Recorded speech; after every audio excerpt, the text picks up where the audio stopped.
Friends, ఈ question మన మిత్రుడు ఒక అతను డౌట్ అడిగారు. అది ఆ క్వశ్చన్ ఆన్సర్ అనమాట. యశ్వంత్ తన నెలవారీ జీతంలో 40% ఆహారం కోసం ఖర్చు చేస్తాడు. మిగిలిన దానిలో 35%. మిగిలిన దాంట్లో అన్నారు, అది గుర్తుపెట్టుకోవాలి. మిగిలిన దాంట్లో ఓవరాల్ కాదు, మిగిలిన దాంట్లో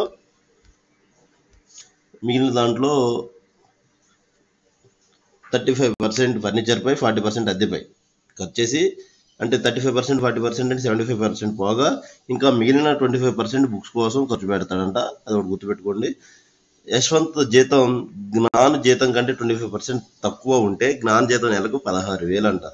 అయితే యశ్వంత్ శాలరీ ఎంత ముందు కనుక్కోవాలి కదా మనం. అతను ఏం కనిపెట్టి యశ్వంత్ పుస్తకాలు ఫర్నిచర్ పై ఖర్చు పెట్టింది ఎంత అని అడుగుతున్నారు. యశ్వంత్ శాలరీ కావాలంటే దీంట్లో 25% అంటే బై 4% తీసేయాలి. బై 4 పార్ట్స్, బై 4 చేస్తే మనకి 4,000 వస్తుంది. దీన్ని బై 4 చేయాలి, ఎందుకంటే 25% ఈజ్ ఈక్వల్ టు 1/4 అనమాట. బై 4 చేస్తే 4,000 వస్తుంది. అంటే యశ్వంత్ శాలరీ ఎంత అవుతుంది అంటే 12,000 అవుతుంది. రైట్.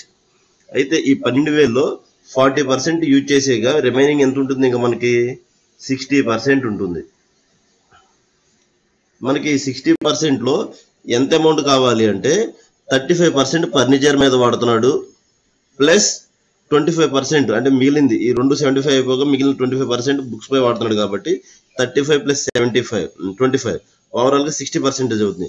మనకు ఆ 60% ఎంతో కావాలి అంటే ఇది కనుక్కుని దీంట్లో 60% కనుక్కోవాలి. By 100 3 zeros 4 zeros completed.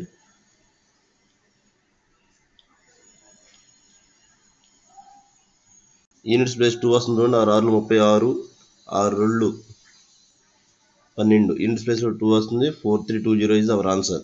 కావాలంటే ఒకసారి క్యాల్కులేషన్ చేయండి. 12 6 60 60 12 72 ఇంటూ 60, 6 12 అగైన్ 6 42 43 4320 యూనిట్స్ ప్లేస్ని బట్టి కూడా చెప్పొచ్చు. Thank you. Our answer.